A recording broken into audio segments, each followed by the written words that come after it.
Muy buenas noches y bienvenidos a un nuevo programa de Blanco y Negro. El pasado 16 de mayo, el presidente de la República decretó la emergencia para el sector carcelario. El decreto dispone la movilización de personal hacia los centros de rehabilitación social, especialmente de la Policía Nacional y Fuerzas Armadas. ¿Cómo afrontar la emergencia y evitar que las cárceles del país colapsen? Este es justamente el tema que vamos a abordar aquí esta noche. Iniciamos.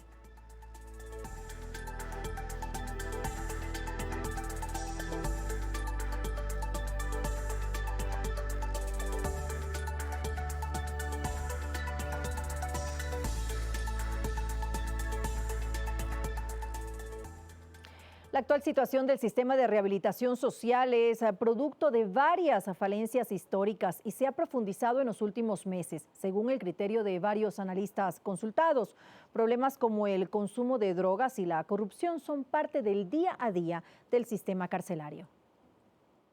Para Daniel Pontón, analista en temas de seguridad, el consumo de drogas al interior de estos centros es otro de los factores a los que se debe prestar atención. Porque ciertamente es un tema que puede generar una especie de elemento gatillador de una serie de conflictos sociales de mucho mayor envergadura, ¿no? Violencia, corrupción. Para el analista Santiago Orbe, la actual crisis penitenciaria es la muestra de un problema más complejo. Los asesinatos en plena luz del día, el tráfico de armas, el abuso a los derechos fundamentales, nos hablan de una crisis, pero en términos políticos no es redituable, porque si el sistema penitenciario ha fallado, es porque el Estado en sus estructuras internas también está presentando evidentes fallas. Criterio que es compartido por el catedrático Fernando Carrión, quien asegura que se debe incrementar las acciones de inteligencia al interior del sistema carcelario para lograr mantener el control. Y dentro de la cárcel lo que tenemos es un mercado, todo se compra y todo se vende. Y para que exista eso tiene que haber abastecimiento externo y tiene que haber una lógica de mercado que está funcionando con monopolios, con mandos que existen. Patricio Portilla, representante de los agentes de seguridad penitenciaria, menciona que históricamente el trabajo de los guías no ha sido reconocido por las autoridades. Imagínense pasar 24 horas en un centro carcelario viviendo constante peligro, sin armamento, sin logística, sin implementos de seguridad, que el mismo compañero tenga que comprarse sus propios medios de seguridad. Es lamentable. Ante los hechos de violencia, hacinamiento, falta de equipamiento para los ASP y un sistema de vigilancia, así como la carencia de un personal para controlar a la población carcelaria, el presidente Lenín Moreno declaró el estado de excepción en el sistema de rehabilitación social del país. El decreto ejecutivo señala que se busca de manera coordinada atender las necesidades emergentes y precautelar los derechos de los PPL como grupo de atención prioritaria. Ernesto Pazmiño indicó que esta declaratoria permitirá reducir los incidentes violentos, los actos de corrupción y corregir el actual modelo que a su criterio no funciona y es parte del origen de la crisis. En primera instancia, son 25 millones de dólares los que el sistema requiere para hacer ajustes. ¿Hay más violencia en las cárceles? Sí. ¿Por qué hay más violencia? Porque el modelo de rehabilitación no está funcionando. Entre los planteamientos de la declaratoria de emergencia, que durará 60 días y podrá extenderse por 30 días más, se prevé la contratación de 500 nuevos agentes penitenciarios. Con ello, se busca reducir en parte la brecha existente. Carlos Flores, Telediario. Y ahora revisemos brevemente las cifras que enfrentan las cárceles a nivel nacional. En todo el territorio nacional existen 36 centros de rehabilitación social. Hasta abril de 2019, 40.096 personas se repartían en estos centros, 37.234 hombres y 2.862 mujeres. No todas las personas privadas de su libertad tienen sentencia. Apenas 24.227 cumplen esta condición, mientras el número de procesados es de 14.042, contraventores 599, personas que permanecen detenidas por pensiones alimenticias 1.228 y adolescentes infractores 600. Más del 50% de los delitos cometidos por los privados de libertad están relacionados con las drogas y delitos contra la propiedad. Se dividen así: relacionados con droga, 29%, contra la propiedad, 26%, contra la integridad sexual, 15%, contra la vida, 13%, asociación ilícita y delincuencia organizada, 5%, otros, 12%. Las provincias con mayor número de detenidos son Guayas, con 17.000 privados de la libertad, Cotopaxi con 5.300, Azuay 2.300 y Manabí 1.300. El hacinamiento en las cárceles alcanza el 41%, lo que ha provocado una serie de problemas de violencia e insalubridad. Entre 2018 y 2019 fallecieron 33 personas al interior de estos establecimientos. Aproximadamente 2.200 policías vigilan la parte externa de los centros de rehabilitación y 1.500 agentes de seguridad penitenciaria custodian las instalaciones, número insuficiente para vigilar a más de 40.000 internos. Sofía Montoya, Medios Públicos. Y para analizar este tema, presentamos y saludamos a nuestros invitados de esta noche. Ellos son el doctor Gonzalo Silva, él es penalista, y también el doctor Daniel Pontón, él es experto en temas de seguridad y catedrático del IAEN. Hacemos una breve pausa y enseguida regresamos junto a ustedes. No se vayan, esto es Blanco y Negro.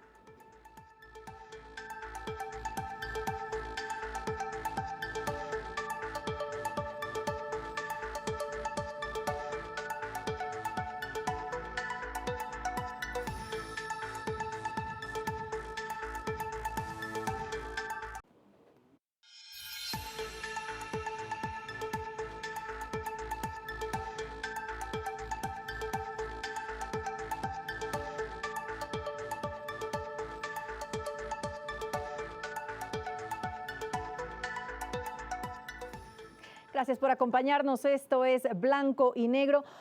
¿Cómo se explica que tan solo 2 semanas después de decretarse el estado de emergencia sucediera lo de la penitenciaría del litoral, doctor Silva? Gracias, señora, por la invitación. Un saludo cordial al doctor Pontón y a la ciudadanía. Mire, fijemos un antecedente. El único titular del derecho penal es el Estado, capaz de elaborar, de redimir, de derogar las leyes. Fuera del Estado no hay otro. El sistema penitenciario en nuestro medio tiene una realidad trágica, deplorable, injusta y hasta inhumana. Huelga decir otra descripción. Es porque los gobiernos, no de ahora, de 40 años, diría yo, atrás, nunca se preocuparon de una verdadera planificación para que se transforme el sistema penitenciario.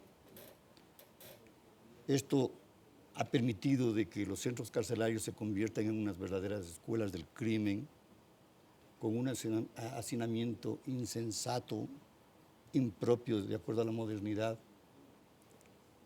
no fijándose en que es necesario la evaluación técnica, cognitiva y psicológica de quienes van a ser los custodios de las cárceles a través de un centro, a través de una escuela penitenciaria que se cree.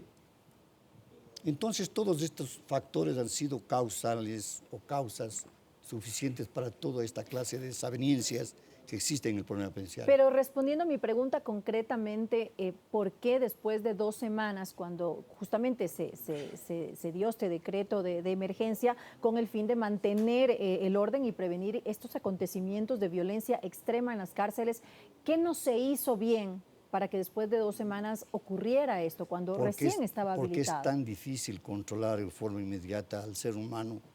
Los convictos tienen sus leyes especiales, internas, conviven con ellas, ¿no es cierto? Al extremo de que sea justificado y demostrado públicamente la cantidad de grupos o agrupaciones que existen como bandas, que entre ellas tratan de controlar los centros carcelarios. Entonces, por más decreto ejecutivo, que está bien que se lo haya hecho para que se controle este problema que es lacerante, sí, no es menos cierto que hasta que esto llegue a controlarse debidamente a través de planificaciones que deben en forma inmediata ya haberse preparado, pues no es nada raro que también continúen estos brotes. Más aún, por ejemplo, ahora que ya no está ingresando droga, o ingresará también, pero en menor cantidad, entonces esta gente en abstinencia se convertirá en mucho más grave su situación y mucho más peligrosa su ubicación. Ahora, doctor Pontón, justamente sobre lo que acaba de decir el doctor Silva, hizo una especie de referencia a la ministra Romo, refiriéndose a que esto se dio como consecuencia justamente de los controles que se estaban llevando a cabo en las cárceles, que era repercusión de las mismas. Mire, yo le voy a decir una cosa, primero un saludo igual al doctor Silva. La violencia es una forma de comunicación, perversa, pero es una forma de comunicación, y eso lo sabe muy bien el crimen organizado. El crimen organizado, con la violencia, utiliza la violencia, la hace con fines estratégicos, comunicativos, y tiene un propósito. Yo no creo que la cárcel, lo que está pasando en las cárceles actualmente sea solamente una circunstancia de disputa de bandas. Hay otros intereses que mueven las cárceles, intereses tan complejos que van desde el ámbito económico hasta el ámbito inclusive político, social, que podrían estar hasta cierto punto manifestando estos eventos de violencia con una lógica que está detrás de todo esto. Obviamente el control incita a la violencia. Puedo estar de acuerdo con pero ya ha habido eventos de violencia. ¿Está de acuerdo con la ministra, entonces? En cierta manera, pero es una manera, digamos una visión parcial. Ya ha habido eventos de violencia antes, ¿no? de este decreto de emergencia, que igual han sido grabados. Ha habido históricamente violencia en las cárceles que no han sido vistos por la opinión pública y que ciertamente se ha manifestado en situaciones donde el sistema penitenciario general entra en una serie de crisis que busca reconfigurarse a través de mecanismos de este tipo, como la violencia, etcétera, etcétera, ¿no? Y claro, eso es lo que uno me iba a pensar, es por qué después del tema del decreto de emergencia sucede este tipo de cosas. Y en cierta manera lo que hicieron es cambiar una serie de actores articulados al tema de la cárcel que le da una nueva configuración al sistema.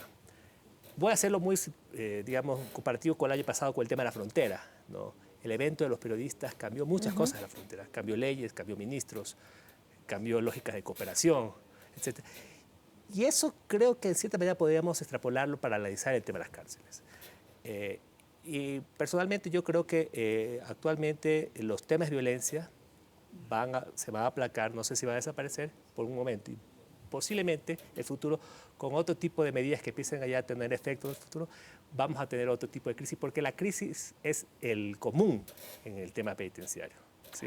Y se repite cíclicamente. No sé si me soy explícito lo que quiero decir, ¿verdad? Ahora, justamente lo que usted está diciendo de que, haciendo una comparación con lo que sucedió en la frontera y diciendo que cambiaron funcionarios en ese tiempo, ahora también están cambiando funcionarios. De hecho, salió el director de la penitenciaría del Litoral, Alfredo Muñoz, y también renunció finalmente Ernesto Pazmiño, a quien mucha gente culpó de la situación crítica de las cárceles.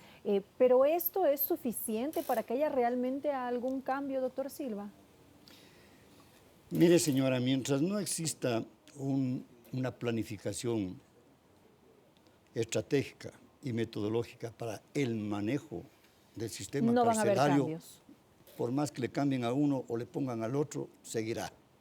¿Cuáles son estos, además de estos manuales que deben implementarse? Es considerar cuál es el factor que permite el ingreso de tanta gente a los centros carcelarios. Esto hay que también analizarlo. Ya lo dijo el doctor Pontón, es un negociado. Tener 41,000 presos es un negociado.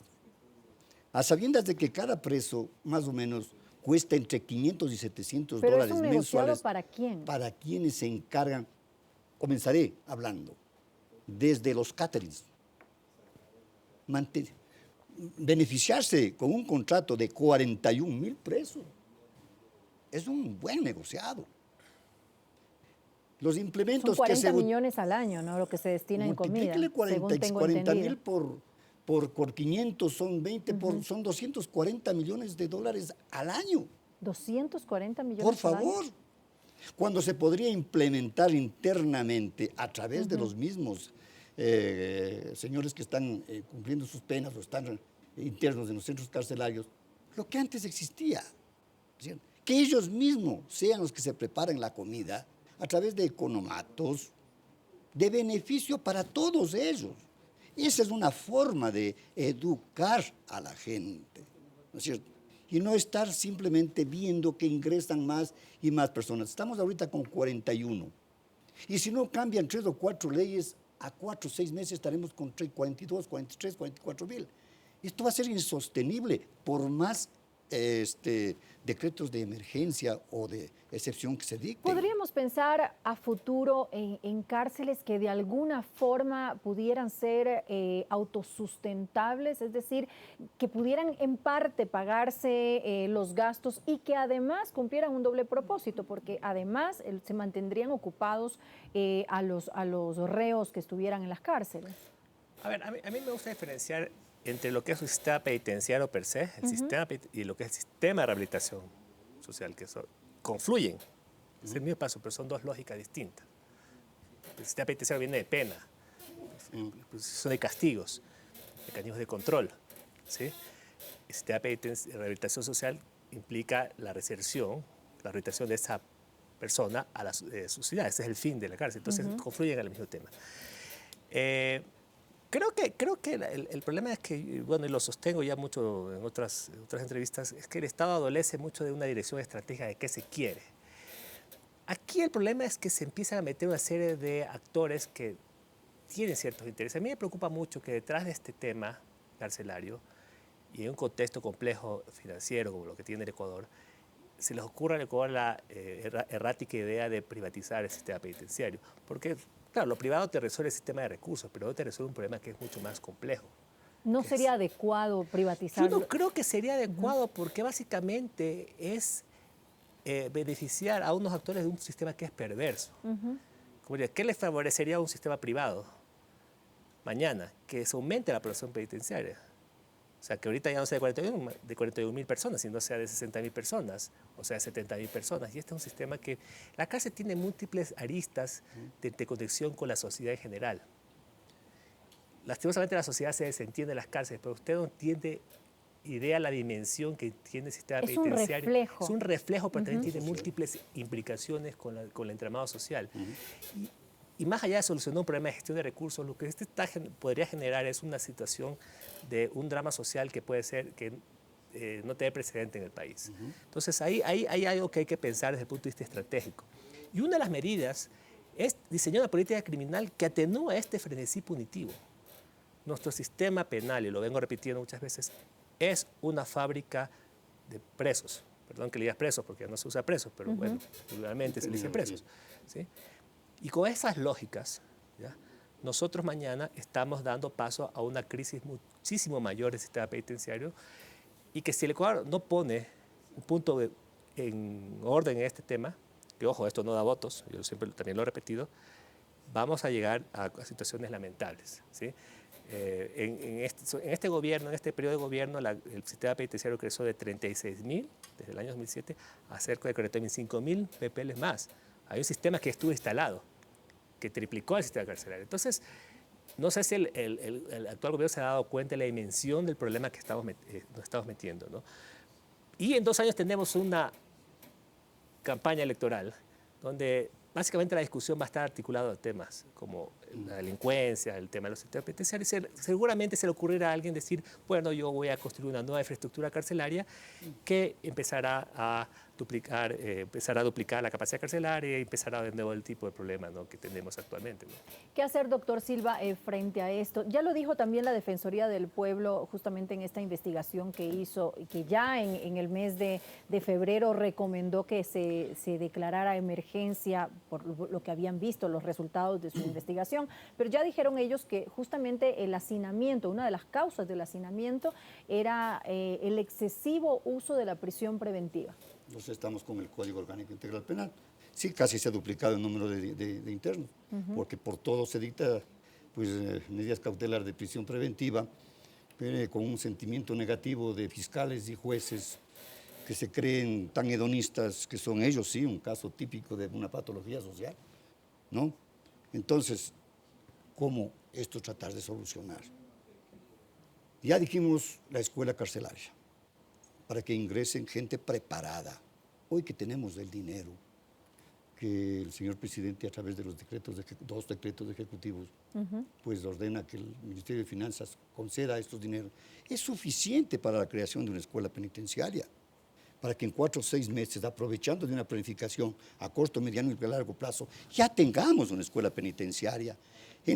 Porque no es dable de que presos tengan como familiares a los custodios de cárceles, como hace poco pasó. Eso ya tiene que desaparecer. Si dentro de este cronograma de evaluaciones, ¿no es cierto?, técnicas, cognitivas y psicológicas, agregamos la de patrimonio, las toxicológicas y el polígrafo, vamos a tener ya gente un poco más de actitud tamizada.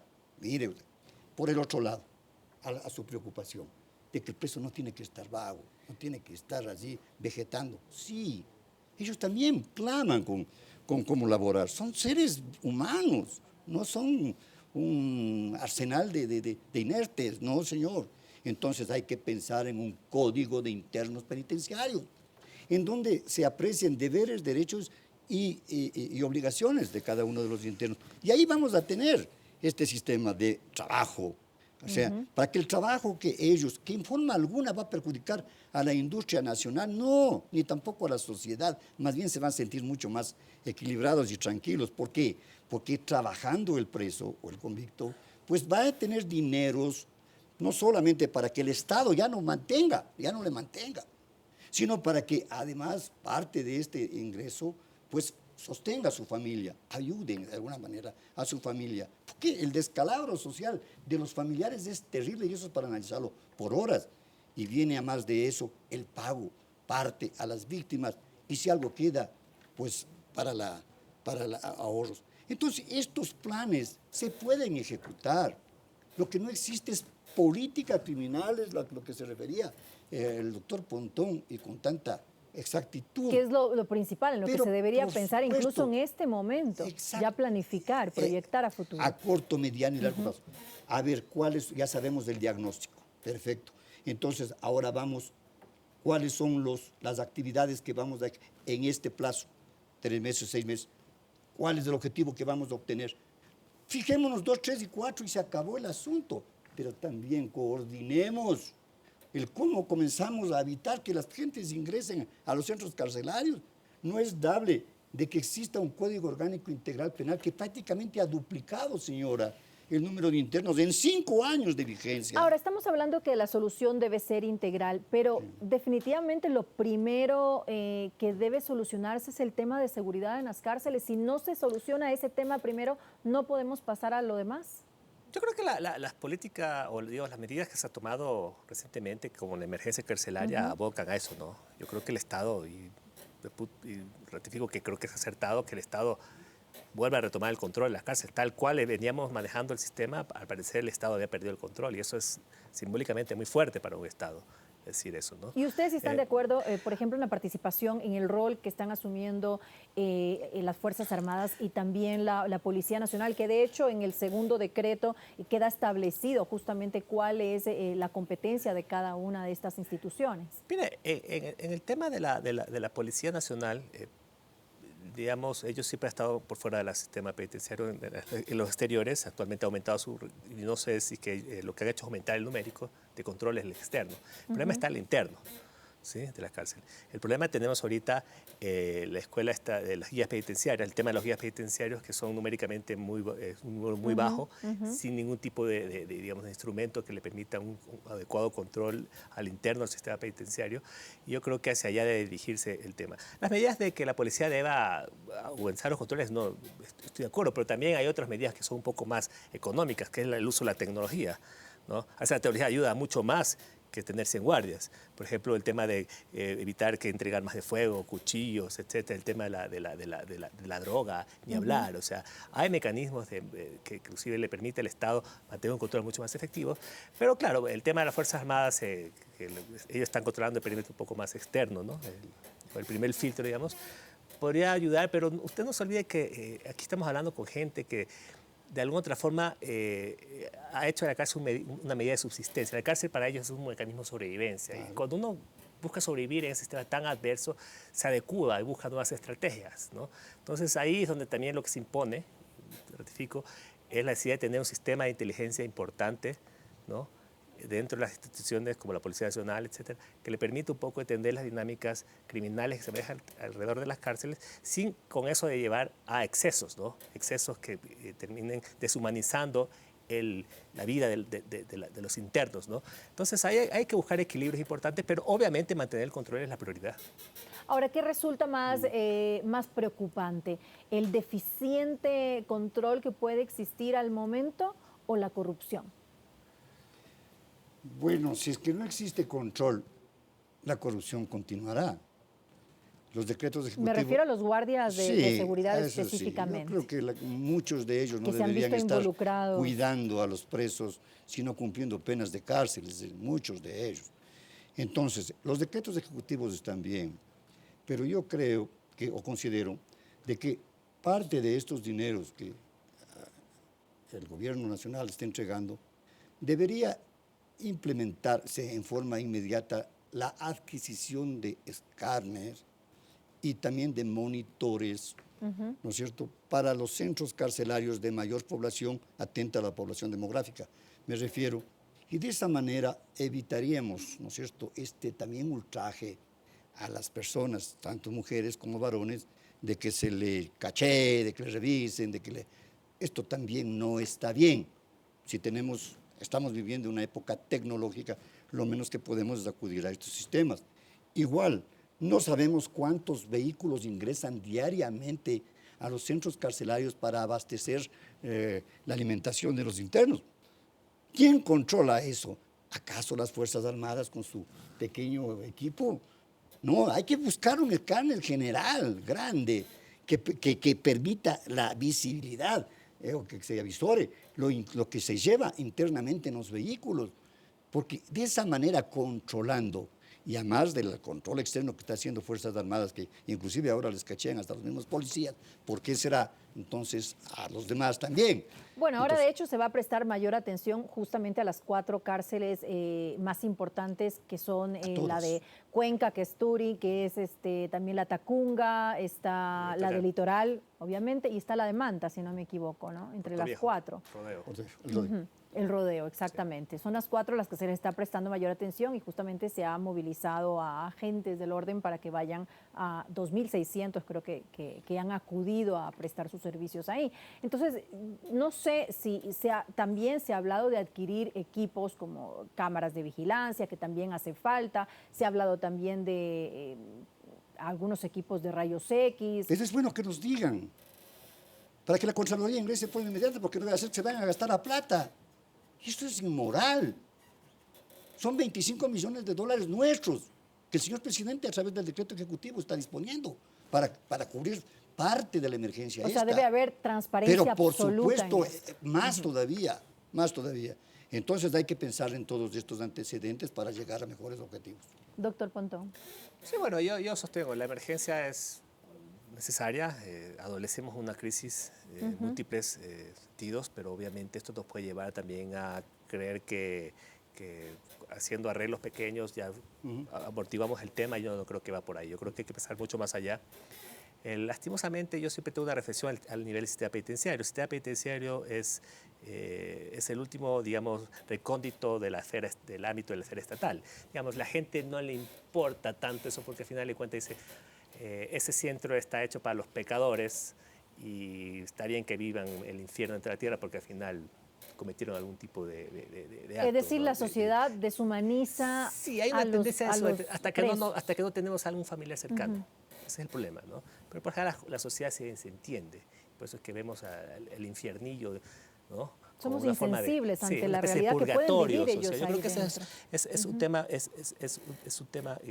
muy fuerte. Pero por lo tanto el Estado muchas veces, sobre todo en estados que son, porque estos son en Ecuador, en América Latina sucede, la cárcel es vista con esos niveles tan degradantes, ¿no? de la vida dentro del sistema penitenciario, con falta de infraestructura, etcétera.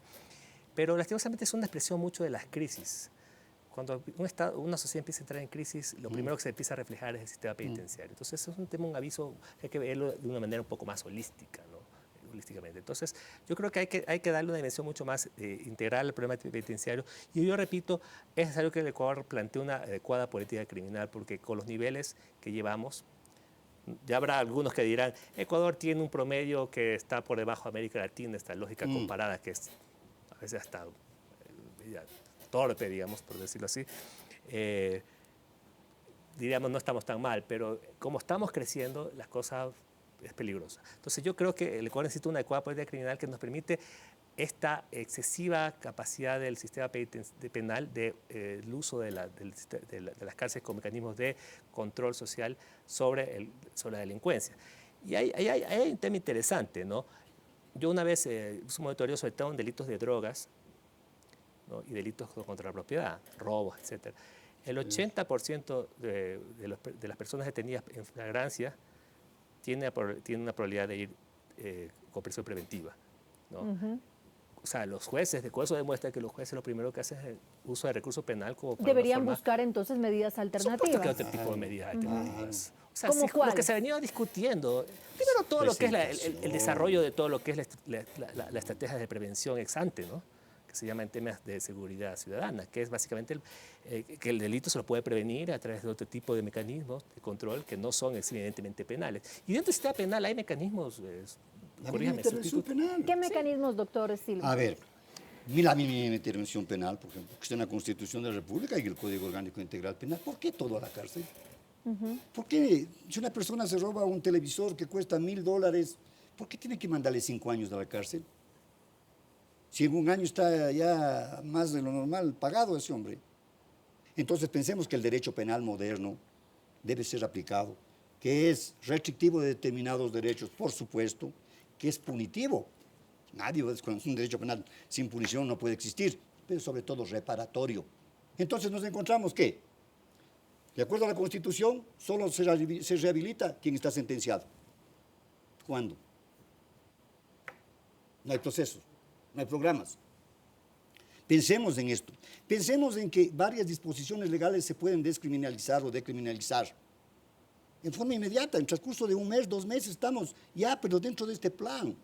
Ahora mismo no sabemos cuántos van a salir por el problema de la acumulación de los delitos o la absorción respecto a las drogas. No sabemos, nadie nos dice, ¿no es cierto?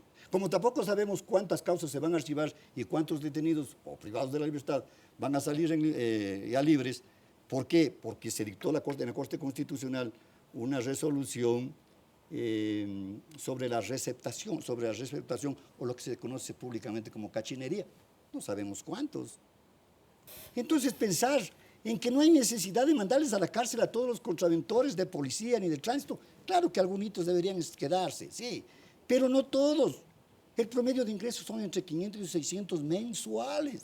Pero entonces es una crisis que afecta a todo el sistema penal en su conjunto. Pero es necesario de que se analice, como decía el doctor Pontón, políticas criminales en donde prácticamente se analice el problema, porque es la inseguridad, si no es porque el crecimiento inusitado de la delincuencia. O sea, todo va concatenado, porque no tenemos una credibilidad en los jueces ni en los fiscales, sigue concatenado. Y hay un tema interesante, que el sistema penitenciario termina siendo un reproductor de las desigualdades y la precariedad social. El 80-90% de esas personas son gente de bajos recursos. Así es. O sea, ese es un tema que la criminología crítica ha incorporado, y yo les digo siempre a las personas que asesores, doy clases, es algo que es muy difícil que la sociedad lo pueda desmentir. ¿Por qué esas personas, por qué ese grupo social termina siempre de alguna u otra forma siendo el grupo de mayor niveles de encarcelamiento? Y porque además existe esa alta reincidencia, es también porque no se están haciendo las cosas bien, no está funcionando tampoco la rehabilitación, no existe ninguna rehabilitación entonces. No, o sea, como rehabilitación ni hablar, o sea, yo no creo que aquí nos hemos puesto, recién estamos pensando en el control. Recién estamos pensando en el control. Habría que ver qué estamos pensando en materia de rehabilitación. Hay miles de actividades. En eso la sociedad es muy creativa. Yo creo que la lógica de la zanahoria en este caso, o sea, la benevolencia frente a creyendo en el humano, en un ser humano como un ser humano proactivo que puede buscar forjar su vida, es la esencia de la rehabilitación. El trabajo, la cultura, ¿no?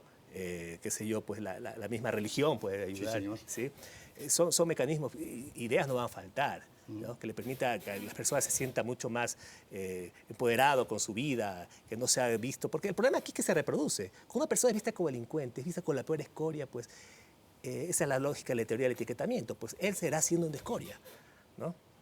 Y reproducirá la lógica de la escoria, ¿no? Entonces es un tema que es muy cíclico. ¿Y de qué manera se puede manejar entonces esto?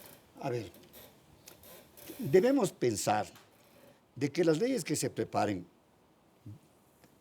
se deben someter a 3 puntos claros. La utilidad social de la ley. Si son estrictamente necesarias. Y la tercera, que sería de que son humanamente justas. Con estas 3 bases vamos al siguiente paso. ¿Por qué tenemos que al DEFRAC, por el mismo delito, sentenciarle con un mínimo o absolverle y al de Poncho con el máximo de la pena?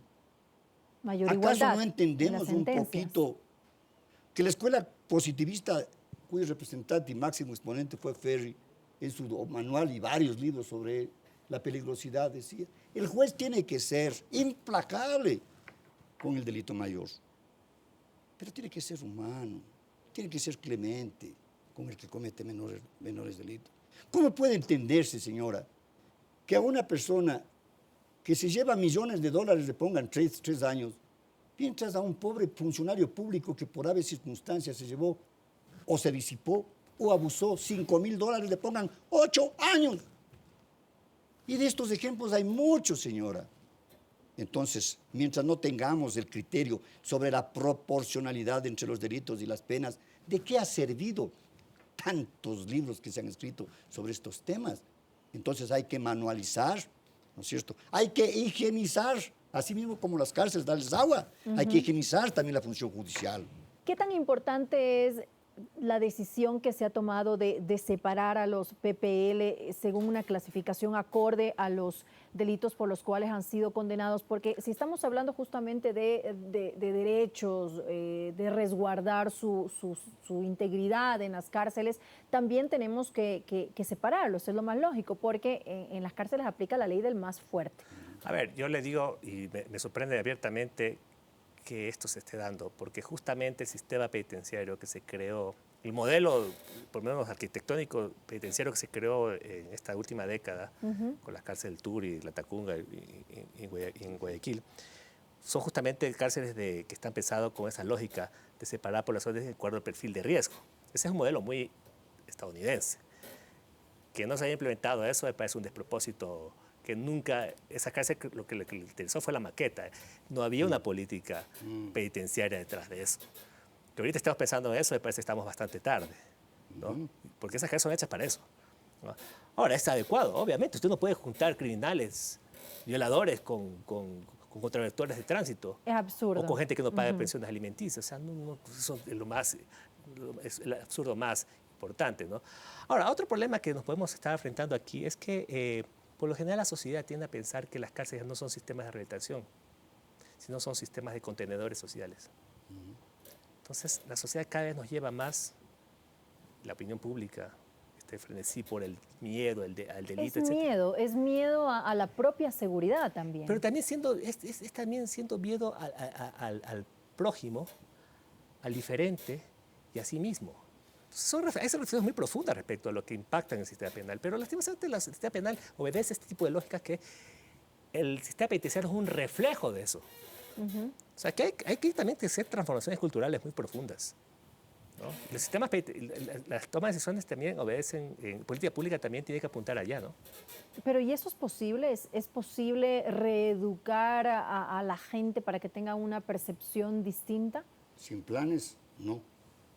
Debemos pensar también, lo que decía el doctor Pontón, de cómo considerarle al convicto en su tratamiento correccional o de reeducación. Nadie nos dice si es que existe o no existen antropólogos forenses, que son indispensables en un centro penitenciario para que se analice al interno psicológica, morfológica y patológicamente, porque no es lo mismo una persona que no pagó el impuesto por alimenticio o la ración alimenticia con una persona que acaba de asesinar a uno o a varias personas y que estén juntos y cuando les reubican. Entonces, esto es necesario que se considere. Me dirán, y ya contestarán muchos, que sí las hay. Pero si las hay, entonces no están ejemplarmente actuadas, ¿no es cierto? Entonces necesitamos políticas que todo el mundo conozca, porque el miedo es uno de los síndromes psiquiátricos más graves que existe. Entonces, si usted ve un patrón de que si se va a la cárcel del Turi, esto le va a pasar, al menos de alguna manera piensa en no cometer determinados actos delictivos, ¿cierto? Pero, sin embargo, esto tampoco puede decir que va a desaparecer, porque el libre albedrío que el hombre tiene no se inclina por el bien, siempre busca el mal. Y por eso es lo que hay prisiones, y por eso es lo que hay privados de libertad, y por eso es que existimos abogados penalistas. El sistema de gestión en las cárceles, entonces, debería apuntar hacia sistemas de rehabilitación, que no sea solamente el nombre, centros de rehabilitación social, pero que sea un sistema que en realidad tenga programas justamente para la rehabilitación de los internos. Es un sistema que debe funcionar por sí mismo. Actualmente Yo no creo que Ecuador tenga un sistema de rehabilitación social, lo digo abiertamente. Que no solamente es culpa de este gobierno, es un tema que lo venimos arrastrando mucho tiempo atrás. No creo que exista un sistema de rehabilitación social. Lo que sí son serias acciones muy concretas, inclusive por esfuerzos mismos de la sociedad civil. Hay una serie de ONGs que están de otra forma, pero son esfuerzos bastante espurios, sin una política realmente integral de esto, ¿no? Y por supuesto que el sistema de rehabilitación social debe estar presente alrededor de este tema. Y ahí hay formas de poderlo medir. Por ejemplo, cómo evitar el reingreso, ¿no? Es una forma, yo creo que esa es la gran meta que debe tener el sistema de rehabilitación social en el país. Es decir, ¿qué sacamos nosotros?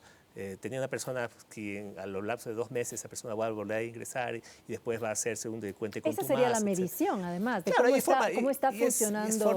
Y no es complicado hacerlo, ¿no? Con una buena, hay información para eso. Lo que pasa es que no está dentro de los planes que se han diseñado. Y a mí no me han dicho ahorita con este tema de la emergencia cómo se va a hacer, por ejemplo, para disminuir el número de muertos en las cárceles y cómo se va a evitar, cuál es la meta que se va a tener frente al reingreso, ¿no? Eso es algo que debe orientar un poco como objetivo común, ¿no? Entonces, hay mecanismos técnicos que nos permiten un poco evaluar esto, pero obviamente estamos en bastante, yo digo, en foja cero, ¿no? Ahora, con relación al número de guías, que lo hablamos hace un momento, el número de guías penitenciarios que hay en las cárceles en nuestro país, se van a contratar ahora a partir de este decreto 500 más. Ahorita hay 1.500, es decir, vamos a llegar a un número de 2.000. Sin embargo, la norma internacional para justamente, exactamente, es 10 guías penitenciarios por... Si están 10.000 en las cárceles de Guayaquil, ¿cuántos necesitamos? Estamos hablando que además, ahorita necesitaríamos 4.100 guardias penitenciarios. Esa no es la solución. Pueden contratar, ¿no es una solución? No, pueden contratar 500, mañana 1.000, pero si siguen ingresando. Evitemos el hacinamiento a través de lo que hemos manifestado. Sí, pero ahorita estamos hablando de lo que es seguridad. Sí, 500 personas. Para la seguridad interna. Igual vamos a seguir por debajo del número. Porque no se olvide, señora, de que constitucional y orgánicamente en el campo penal se establece de que en los centros carcelarios están internamente los cuidados por la seguridad penitenciaria. Así es. Externamente por la Policía Nacional, ¿no es cierto? Y ahora, pues, con el decreto está por la emergencia que ha dado más tranquilidad. La presencia de los militares mismo provoca tranquilidad. Es un elemento disuasivo, sí, además. Señor. Sí, señor, y de buen talante. Entonces, nada sacamos. Ahora 500 y mañana ¿qué? Pero 500, ¿con qué grado de preparación? La primera pregunta. Eso es importante. 3 días, tomaste tolete y el rato que se te mueva le rompes la cabeza. Por favor. Doctor Pontón. A ver, el tema de los cuerpos de seguridad es un tema que es complejo y es de largo plazo. No es de la noche a la mañana. Y lo peor que se puede hacer es pensar en el corto plazo. Yo le voy a poner un ejemplo con la Policía Nacional. En el año 2000, la Policía Nacional tenía más o menos 20.000 miembros. Por otros temas de las crisis de inseguridad, se vio abocado, se sacó buenas partidas para contratar nuevo personal. Y el apuro de contratar nuevas, se crearon, en 3 años subió la policía a cerca de 30 y pico de mil miembros. Se metieron 10.000 miembros. Usted cuando genera este tipo de premuras, usted en vez de generar un bien, genera un mal. Es contraproducente. Es contraproducente porque primero un proceso tiene que pasar por un proceso de selección adecuado, transparente. Que es lo que nos decía el doctor Silva. Justo, ¿no? Un sistema de capacitación, de formación, pues la otra cosa es la capacitación, y de ahí obviamente está el tema de la doctrina, que no es lo mismo ser militar que ser policía, que ser un guía penitenciario o guardia penitenciario, ¿no? La capacitación, el tema de la dotación adecuada de recursos para que esa persona opere, porque la policía en su momento se incrementó su personal a cerca de 30 y pico mil, y después se dieron cuenta que no tenían armas, no tenían automotores, no tenían una serie de equipos necesarios. Bueno, después vino el tema de las emergencias y todo el tema del drama. Y eso genera desplanificación. Entonces es un tema que hay que irlo corrigiendo poco a poco. Pero hay que tener una meta adecuada, ¿sí? Si Ecuador quiere 6.000 guardias, pues bueno, vamos a esperar, hagámoslo bien. Porque nada sacamos ahorita tener 1.500 y en 2 meses o 3 meses o 6 meses tenemos a 6.000, yo creo que vamos a generar un problema mucho mayor y con erogaciones presupuestarias muy fuertes, ¿no? Yo considero que si es que es necesario que ahorita el sistema de guías no abastece, es necesario que el Estado, a través de su principio de subsidiariedad, tenga otro tipo de instituciones, en este caso está la misma policía, que pueda un poco suplir. No es lo adecuado, pero me permite un poco suplir la crisis. Bueno, pero hay que pensar paralelamente en algo que poner las cosas como deben ser, ¿no? Ahora se está hablando de aumentar a 500, es decir, llegar a los 2.000, pero obviamente hacer un concurso de méritos y oposición en el cual se analicen, se hagan las pruebas necesarias y después van a recibir una capacitación adecuada y una formación. Se está pensando en la escuela de formación. Pero ¿será suficiente esto? ¿2.000 guardias penitenciarios? Mañana requeriremos 3.000, pasado 4.000. Que no es la idea. No. Entonces pensemos en cómo evitamos el ingreso de internos a los centros carcelarios. ¿No es Ese es el meollo del asunto, Eso es entonces. todo. Ya Aristóteles hace más de 2.000 años dijo que los gobiernos democráticos que tienen leyes sabias, ¿no es cierto?, y sencillas, son grandes. ¿Por qué pensar solo en mandar a la cárcel a la gente? Cuando podemos evitar y acudir a otros sistemas como son, por ejemplo, el Código Orgánico Integral Penal tiene el de principio de oportunidad. ¿Por qué no solucionar el problema? Pero todo cárcel. ¿Qué es el principio de oportunidad? Yo le perjudico a usted en determinada cantidad de dinero y llegamos a un acuerdo ante el fiscal. Yo me comprometo a cubrir, a pagar de esta y de otra manera. El fiscal lo acepta, pues judicialmente se acepta eso y mientras se sigue cumpliendo y cuando se termina el pago, pues todo quedó archivado. Yo no me he ido a la cárcel, yo he cumplido la obligación con usted. Entonces esto existe, ¿por qué no aplicamos? ¿Por qué no nos vamos al principio de mínima intervención penal al que me he referido y que está también en el Código Orgánico? ¿Por qué todo a la cárcel? No estamos viviendo una época represiva, ¿no?, punitivista. Eso es mucho más grave. Por todo a la cárcel. Estamos hablando que de esos 41.000 presos existentes ahora, aproximadamente 12.000 están por temas de drogas, están por narcotráfico, microtráfico e incluso consumidores. Esos, por ejemplo, podría tomárselo como delitos menores y que no necesitarían estar ahí en las cárceles. Es un tema súper polémico porque el tema de drogas es muy sensible, pero yo solo le pongo un ejemplo. Países de democracias occidentales, que nosotros le llamamos los grandes procesos de países civilizados, ya están pensando en la despenalización de la marihuana. Según el ex director de la Rehabilitación Social, decía que había 4.000 PPLs por marihuana, por tráfico de marihuana, porque ya nadie va por consumo, por tenencia o tráfico, ¿no? Nos ahorraríamos 4.000 presos y que realmente pensamos en una política de despenalización. Para que eso obviamente genera ruido político. Con otro sistema de rehabilitación. Ahora, el tema de lo que dice el doctor, hay un tema importante, que la cárcel también es visto como un mecanismo de sistema de retribución o reparación. ¿Por qué solo pensamos en la reparación que tiene que ser a través del castigo? Puede ser reparaciones pecuniarias.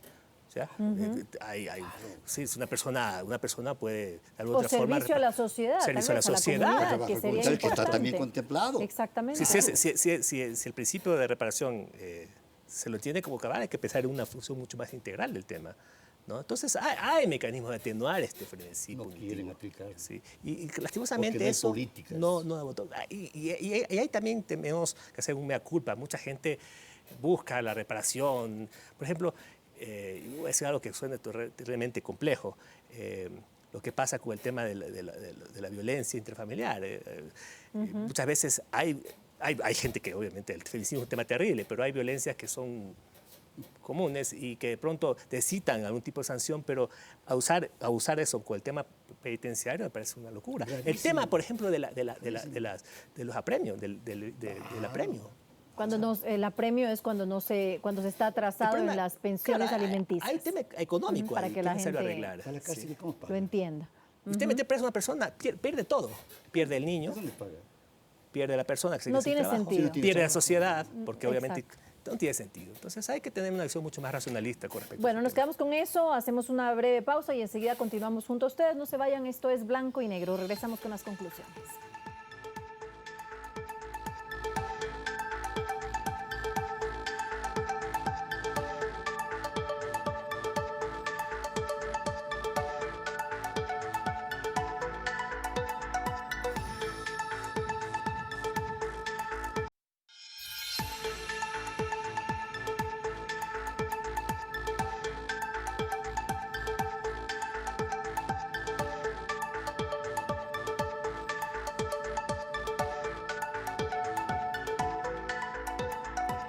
Esto es Blanco y Negro, gracias por acompañarnos. Con esto finalizamos. Doctor Silva, sus conclusiones, ¿de qué manera resolver el problema, la crisis carcelaria que tenemos en estos momentos en nuestro país?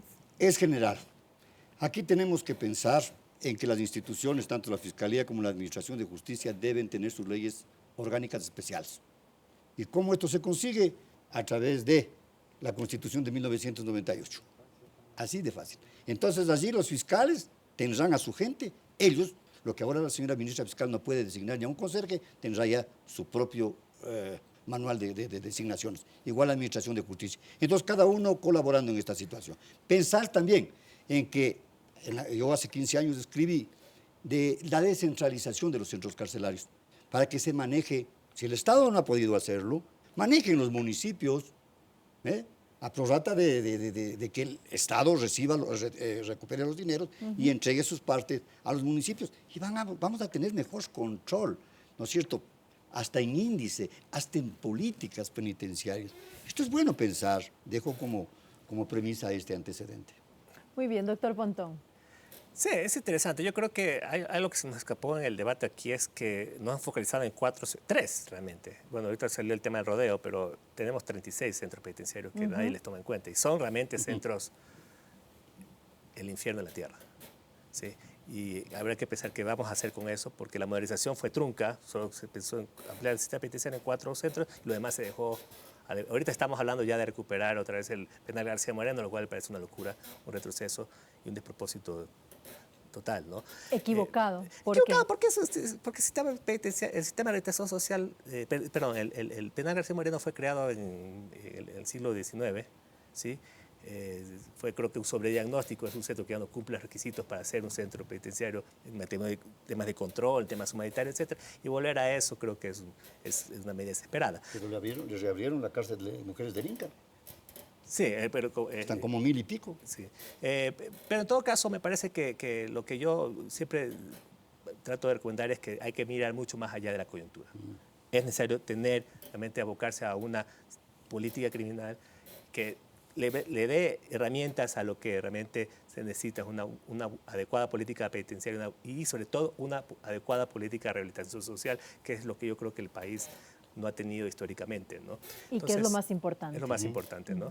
Y esto obviamente tiene que ser pensado con distintas aristas, más allá del elemento político electoral, que es lo que por lo general hace mucho ruido y genera muchas perturbaciones en la forma de tomar decisiones en la política pública, ¿no? Bueno, y con esto finalizamos, muy interesante. Agradecemos a nuestros invitados de esta noche y a ustedes, amigos televidentes, por acompañarnos. La crítica situación por la que atraviesa el sistema penitenciario en nuestro país deja en evidencia una realidad que no solamente atañe a las personas privadas de la libertad, sino a toda la sociedad en general. El objetivo de las cárceles, además de cumplir su rol sancionador, como lo hemos conversado durante el programa, debería ser devolver a la sociedad mejores ciudadanos y no mejores criminales. Y de eso depende la reducción de la tasa de delincuencia del país. La solución del problema carcelario solo es posible en el contexto de un sistema judicial garante de los derechos humanos, en el que las prisiones sean seguras, Ante todo, con infraestructura adecuada, personal idóneo y capacitado, supervisión para combatir la corrupción al interior y, ante todo, programas recreativos, laborales y educativos para justamente reducir los altos niveles de agresividad. En resumen, una política carcelaria eficiente, orientada a favorecer la recuperación de las personas recluidas para su posible reinserción laboral. Con esto finalizamos. Gracias por acompañarnos. Nos vemos la próxima semana.